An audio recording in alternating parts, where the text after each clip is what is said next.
Mike Norvell's presence at this scrimmage, I know we haven't seen previous scrimmages, but versus his presence at practice in years and camps past, anything different stand out to you? I thought he was, fired up the way a coach would be when they have an opportunity to scrimmage, and in a good way. I actually thought his demeanor was fine, was intense, but it always is at practice / scrimmage. But I don't think he was uptight or acting strangely or anything like that. He was just his normal self. Laying it down, like, the press conferences that we talked about on Friday, things like that.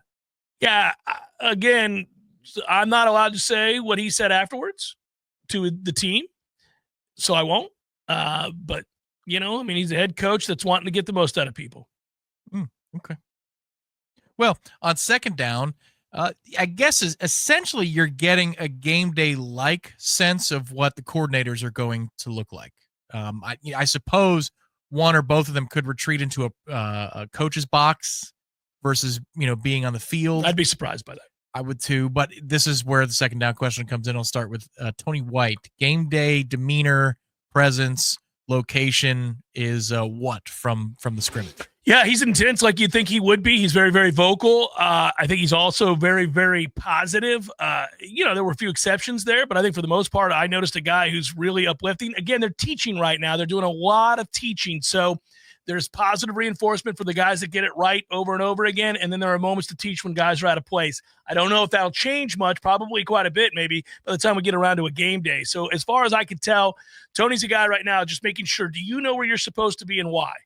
And if you do it right, you're going to get a attaboy. You're going to get a slap on the ass, and there we go. You're going to get positive encouragement and reinforcement when you got a guy. Listen, there was not loafing like there was last year. There were no moments of that. So I didn't get to see him react negatively to anything. I didn't get to see him flip out about a guy maybe not giving effort, because the effort was there. It was one of the most positive elements about the practice was that I thought everybody gave good effort. Okay. Third down, Gus Malzahn's persona on a game day and on the sideline. He was primarily locked into that play sheet and the group that they were subbing in and out, because they were when they would run, 11 on 11 with the offense trying to go. It wasn't as fast as it had been in, maybe some other practices that they alluded to, but it's still this idea that you're going to have moving parts and different people coming in. So he was over to the sideline, game sheet in hand, play sheet in hand. Mike was still the one out on the field doing the yelling. So what you saw from him was really much more about the next play. Fourth down of the first series of downs. Defensive communication on the field. How'd you feel about it? Good. It was really good. And that got talked about. And I think they've got some guys that they trust to do that. Guys that they believe are in a good position to consistently make sure guys get lined up. The linebackers did a good job of that. I thought, I thought for the most part, I didn't see anything glaring where there was mass confusion. The offense blew a couple of opportunities to hit the defense when there was some confusion, but just the play wasn't executed. And so it didn't happen. But for the most part, guys got lined up, ready to go. Offensively, a new series of downs. We made it. We've extended first down, easy first down. Yeah, offensively, flow to it in terms of substitutions and or was there sloppiness? I'm talking infractions, things like that.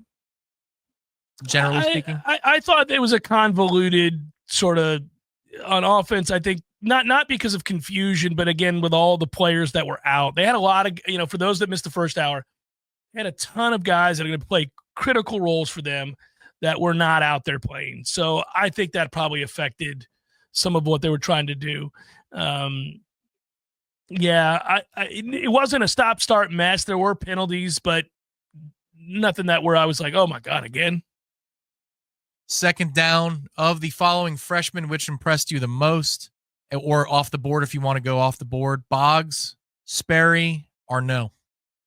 Ooh, well, Arnaud was great. I like Arnaud. He had a good day. I think he's going to be a good player. But at the end of the day, Sperry being the more important player, given he's a quarterback, and there's a reason that Gus still talks about him after every practice. It seems like he got asked about him again after this scrimmage, and he alluded to the fact that he thought he was very, very good, that there's a lot of natural stuff there. Now, you guys would see that. You'd see that interview, and you'd say, okay, well, you're just regurgitating what he said. But having the context, because I watched it, during the scrimmage. I understand why he's excited. I don't know how good a player that kid's going to be. I do know that he's hit the ground running his freshman season in his first ever practice or spring with FSU football. He seems comfortable, very comfortable. He's quick. He's a good runner. I mean, I don't know that that'll ever change. Wherever he plays football, whether it's here or somewhere else or whatever happens, he's going to be a good runner. You can see that. He understands angles. He sets guys up. He makes people miss. He's got some shake to him. He's a good runner. Is there a running quarterback that you would liken him to that pops into your head? I know there's a ton of different varieties. I'm just trying to get a sense of to picture who he would look like. Well, the problem is, look, I think the problem is that he's a 6'1" white guy from what, Texas? Denton, Texas. Yeah. Okay. So what's going to happen? He's going to be compared to Baker Mayfield.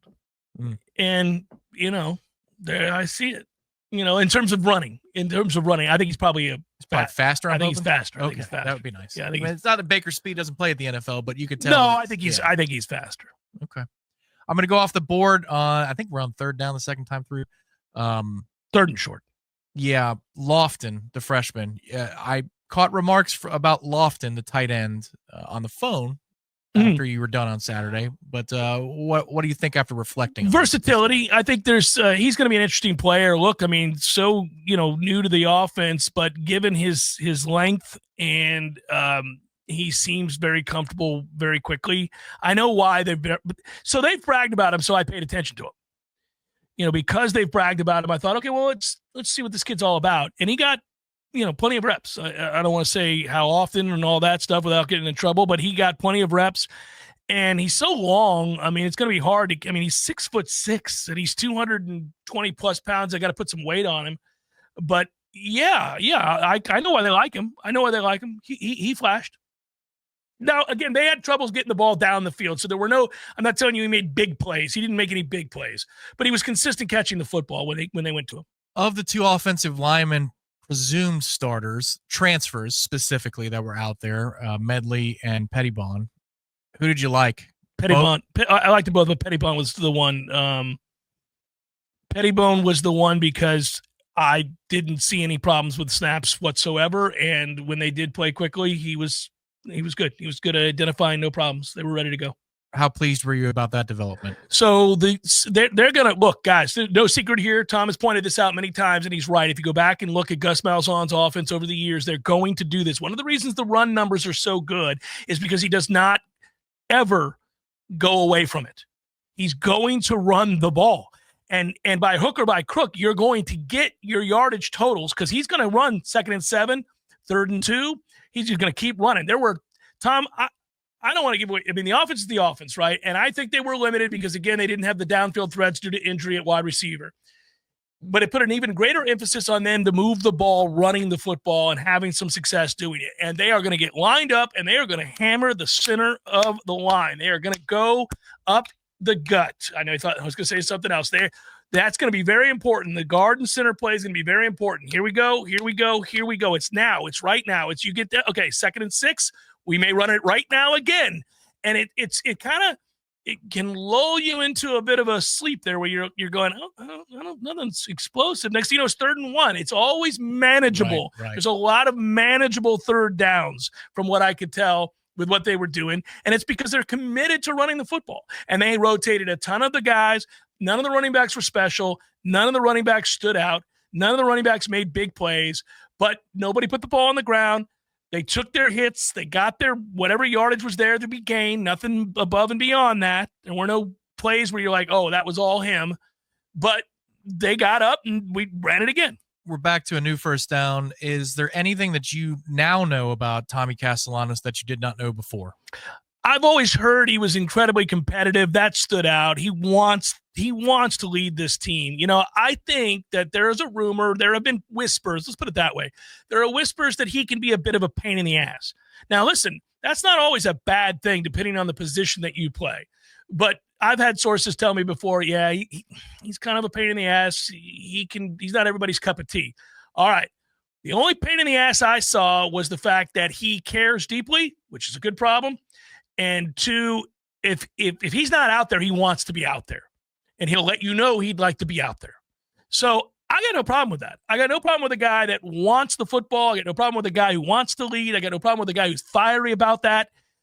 I don't know what he's like in the locker room. I'm not in that locker room. He's barely been here. We'll see, but I just know that he cares deeply. Second down, defensive swarm level, 1 to 5 rating. What would you give it? Yeah, they swarm. Yeah, they were able to swarm on almost every play. They've clearly gotten that message home. They've got the message home that we are going to the football. We are going to wherever it is. We are going to the football. I know that's something that matters. It matters to me too, but it maers to you greatly. Yeah, because that's how you play defense. So you were pleased with what you saw in that regard? Yeah, and they hit. They were hitting. Yes, yeah, I was fine with that. I don't know how good they're going to be. I don't want people to extrapolate this to say they're going to be really good because I don't know if they have the requisite depth and overall talent that's necessary to be a great defense. But I do think they have the right mentality. I think they're being coached right. I think they're going to care. I think they're going to play hard. Third down, physical players on the day. It could be offense or defense, but maybe some dudes. You already mentioned Earl Little. Yeah, and I liked Arnaud, by the way. That's for a freshman. He's physicality. Well, he's a big kid. He cares. Okay. He's 6'2", 200 pounds. I mean, he's a freshman, but he's got a little something to him. The Pittman kid was very, very physical. Number 13, the kind of H-back tight end. He's very physical. Ran a guy over. I won't say who, but it was embarrassing. It happens. It's football. But he did. Was very, very physical. I thought Omar Graham had a good day. Really played well. Deontay McCray played well. I'm probably forgetting some guys there, but I was impressed. Oh, well, yeah, I already mentioned Earl Little Jr. He runs around and hits you. What about the Desir twins was impressive to you? Body type? So they're large. Yeah. Okay. Yeah, I wrote that down in my notes. I was kind of, I didn't know what to think going in. Me, when it comes to recruiting, I want to wait and see until I see them on a football field what they are. I'm not watching too much of their huddle tape, that kind of stuff. I do occasionally, especially if somebody says, "Hey, you really need to see this dude. It's a little bit different," then I'll do it. But I usually try to get an eye on a guy and see what he brings to the table. And I thought from body type wise, they are big kids. Yeah. I sense this will have a negative answer, so it'll be penultimate question or penultimate down. If that was the group, that was the roster that played. So the people that were unavailable, all the people that were missing, right? Oh, we'd be screwed. Yeah, we'd be screwed. What would you set their over/under win total at for the season? 6, maybe. Okay, so 5.5 trending. Yeah. Okay, but now again, I want to reiterate something. They're missing a lot. They're missing all the explosive. There was no Deuce Robinson, no Jalen Brown, no LaWayne McCoy, no Squirrel White.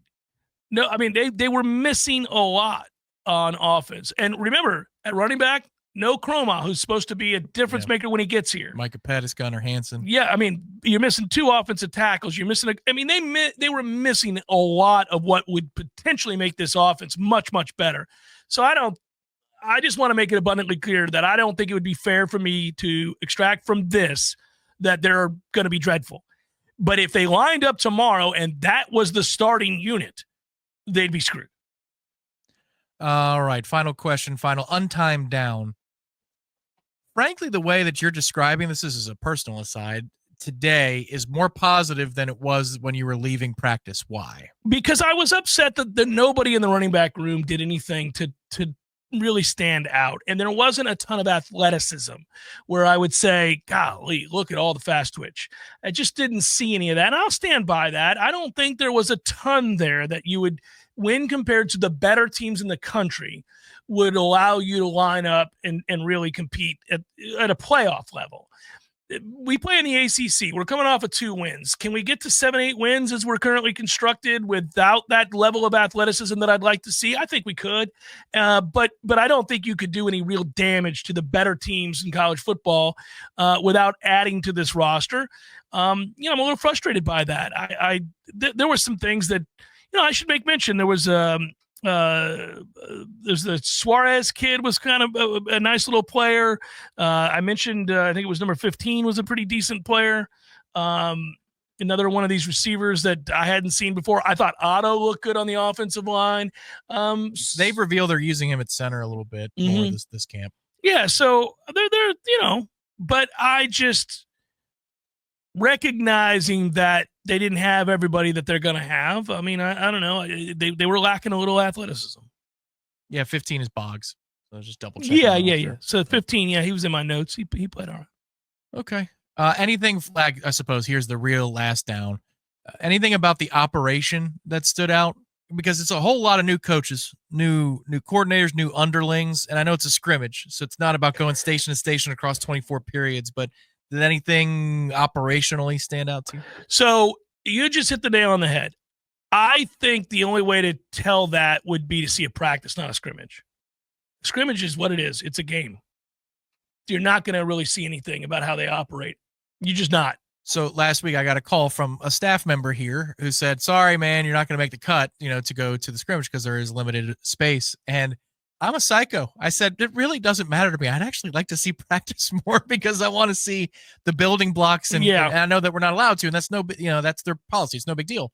But if you gave me access to one event, you'd rather go to a practice. I'm nuts like that. I would rather go to a straight practice thing. Well, I think in retrospect, I probably would too. And when I look back on it, not that I'm not happy that I got to go to the scrimmage, but you're right. You don't get to see that because they're operating like it's a game. So I'm not getting to see those building blocks you're talking about. I mean, you're calling the next play, you're on to the next play, another personnel group comes in, and you don't really get a chance to see, the build up to that. So yeah, I really can't help you there. I can't help you at all. Was it clocked? And he said that they were going to do a mix of situations, but did it resemble a game to you?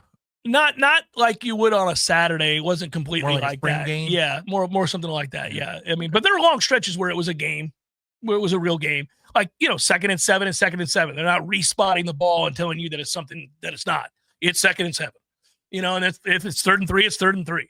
Like, in fact, Norvell settled for a field goal on a play where Castellanos got the first down. So they screwed him out of getting the first down. So if this had been a game, you would not have had to kick the field goal. It was a first down, but they screwed it up. And he didn't fight to say that it was a first down. I think it's because he wanted to see the field goal unit. But in a game, he would have said, no, man, that's a first down. You can review that, whatever. And I would have liked them to force the issue because I don't want to settle for field goals. And I would like to be in the mentality, especially where they were on the field. I don't think you're kicking a field goal there, frankly. But probably because he wanted to see it, right? You want to see it. You got a new kicker. Thunder leg. Yeah, you want to see it. I think they would have gone for it if it was 4th and inches, 4th and 1, which is what I think it was when he sent out the field goal unit. I don't think he would have kicked that. So that in that way, it was situational in that part. But that's the one that, he goes out there and makes it. And then there was one that hit the post, and then there was the 55-yarder that could have been good from 65 yards. The kid, again, if you missed it in the first hour, I talked about this, the kid has a cannon for a leg. It's if he can harness it, because he had several kicks that were really impressive, and then a few that were just, where the hell is that? That's so that first one against Alabama is important. Yeah, but I will tell you, he missed one really bad. He missed one he just yanked it. It'd be like if we yanked a drive into the trees. Might go up the tunnel. It's like, first tee box, you're not properly warmed up. You yank one into the trees. You're like, oh, a little quick there. A little breakfast ball, boys. Whatever it might be. But he didn't flip out. He was just kind of like, all right, next time you're out there, poof, right down the heart. So that was good. You do get a little bit of the mentality there, because I would think that could fluster you. It didn't fluster him. Well, we'll see. With 12 different, with an actual game? Yes, with 12 different tiers of luxury accommodations behind the sideline, and Doak Campbell being full. I don't know. That might change things a little bit. But it's nice to hear that you don't have to think twice after Fitzy, who I wish we used a little bit more of last year, frankly speaking. You don't have to think twice about 4th and 2 at the 36. You could just kick that and take the 53-yarder. I like that. That I think that frees you up a little bit with your play calling. I've got to ask you, I didn't. So let's see. Did somebody ask me? I haven't been in the chat. Did we get any valid questions here that I need to answer? No, I mean, there was one about Sperry, but you answered that. Oh, yeah. Jeff, what did you think of the freshman quarterback? Liked him a lot. He was good. He was good. So you sound happy with the linebackers. Yeah, I think for what it was. Is that too strong of a word? I think some guys that they're expecting to do good things played well. Like, I want to give Omar Graham credit. I haven't given him a lot of credit in his time here. I know at the end of last year he started making some plays, which was nice to see. I like the kid because I know how hard he works and I know he cares. So there's passion and there's what for and want to. He hasn't always been good enough. I think he's played a lot where he's been a bit dinged. So this might be the healthiest I've seen him, and he played faster. And I do think the linebackers were helped out a little bit by the fact that they kind of knew what was – well, I was trying to be positive. That was me pulling at you. Sorry. Yeah. No, I think that they've got some better personnel there. The Stephon Thompson kid is 6'1", 240 something, and Herring is going to play in the league, and so they've got some dudes. I was going to ask you linebacker by linebacker, but then I could step on a landmine and somebody didn't play, so I didn't want to go because we haven't had that discussion. Right, and so we're not allowed to discuss that. I was disappointed that a certain receiver didn't do anything, in my estimation, to show that he's taking a step forward. That we can name. Hakeem Williams? Yeah, he didn't. That's unfortunate. He was active? Oh, yeah. Okay. Yeah. Well, we teased that last week when Mike was given an open-ended question opportunity to speak up on Hakeem, and the answer was Jaylen Brown. Oh, right. He did do that. You're right. So you would say that Mike was probably I think he was being accurate. Shooting us straight? I think he was shooting us straight. I think I don't know, maybe he's had hey, by the way, I think the world of Amari Williams. I haven't mentioned him yet today, but that dude is for real. He's I don't know if they plan on doing it, but you could play him both ways. He was impressive at edge? Yeah. He's a good player. You can utilize him in a lot of ways. He's just a good football player. He's I like him. Now, I like him a lot.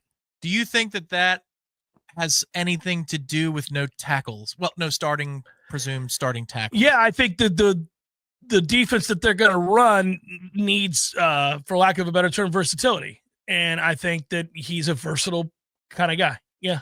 Huh. Okay. Yeah. I see what you're saying. Yeah. So I think what they're going to try to do requires that, and he fits the mold. Yeah.